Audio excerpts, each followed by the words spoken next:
The Zeltharian Council had made their decision with the cold precision their species was known for throughout the galaxy. Marcus Chen, the human diplomat, would be contained in the deepest chamber of their underground fortress, a place where no light had touched stone for millennia. "Your species is too dangerous to remain free," High Counselor Vexith had declared, his crystalline form refracting the chamber's bioluminescent panels into fractured rainbows.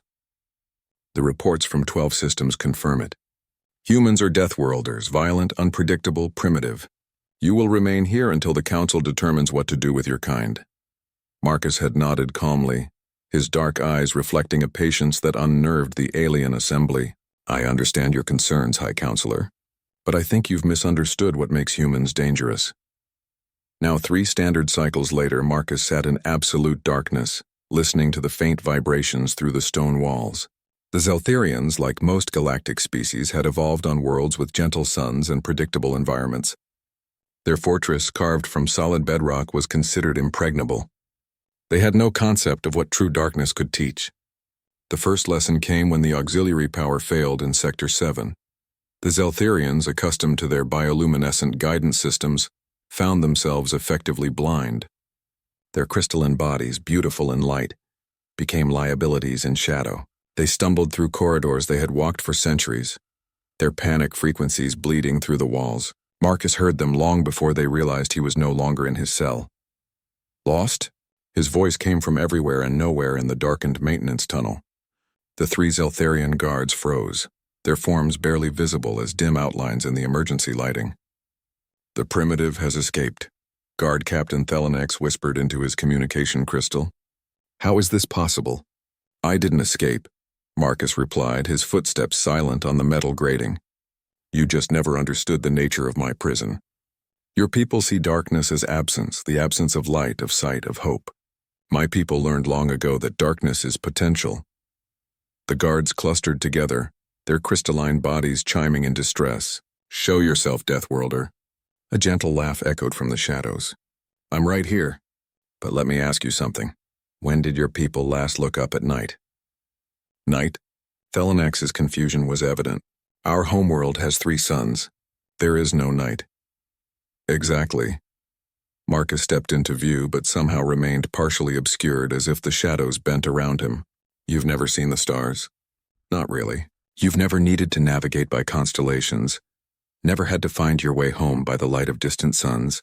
You built your cities in eternal day and called it progress." The power fluctuation spread through the fortress. More Zeltharians found themselves trapped in unfamiliar darkness, their perfect geometric architecture becoming a maze without their light-based navigation systems. Emergency signals pulsed through the walls, not attacks or invasions, but simple requests for help from beings who had never learned to exist without illumination. Marcus moved through the fortress like water through stone, appearing wherever Zeltharians stood confused and afraid. To the younglings in the educational sector, he became a voice in the dark, teaching them to listen to the subtle sounds that revealed the shape of their world. To the engineers struggling with the failing power grid, he offered hands that could work by touch alone, fingers that had learned precision in darkness. "This is impossible," High Counselor Vexth declared when Marcus appeared unbidden in the council chamber. Half the bioluminescent panels had failed, leaving the once magnificent space dim and uncertain. "The monitoring systems show you in your cell." "Your monitoring systems see light," Marcus replied, settling into a chair that materialized from the shadows, or perhaps had always been there. "They were never designed to track someone who learned to embrace darkness. We demand to know how you escaped your restraints." Marcus held up his hands, showing the subtle cuts and calluses that marked a lifetime of adaptation. "There were no restraints. There was only your assumption that darkness equals helplessness. You locked me in a room without windows and thought you had imprisoned me. But humans, we spent millennia in caves, learning to make fire from nothing, finding food in perpetual night, reading the secrets written in absolute black." The council chamber fell silent except for the soft harmonics of crystalline beings trying to process this revelation. "Your species sees darkness as the end of possibility," Marcus continued. "We see it as the beginning. Every human child knows the truth you've forgotten. The deepest dark isn't empty. It's full of stars." As if summoned by his words, the fortress's main power grid stabilized. But instead of the harsh, artificial illumination the Zeltharians expected, a soft, warm glow began to emanate from unexpected places.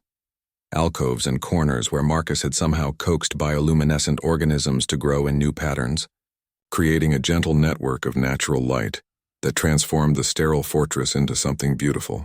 "You see," Marcus said, standing as the council stared in wonder at what their home had become.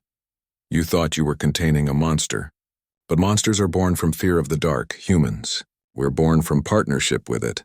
High Counselor, Vexith's crystalline form caught the new light and threw it back in patterns none of them had ever seen before.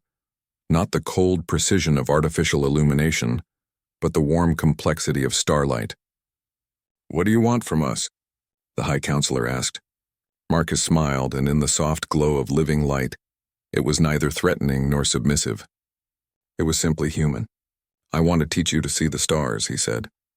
"Your people have traveled between worlds for centuries, but you've never truly seen the darkness that connects them. Let me show you the beauty you've been missing. Let me teach you that the space between lights isn't empty. It's where possibilities are born." The Council voted unanimously to begin humanity's integration into galactic society. After all, any species that could find light in absolute darkness, that could turn a prison into a classroom and fear into wonder, deserved to be heard. And perhaps, they whispered among themselves in their newly beautiful corridors, they deserved to be followed into that magnificent dark, where stars waited to be discovered.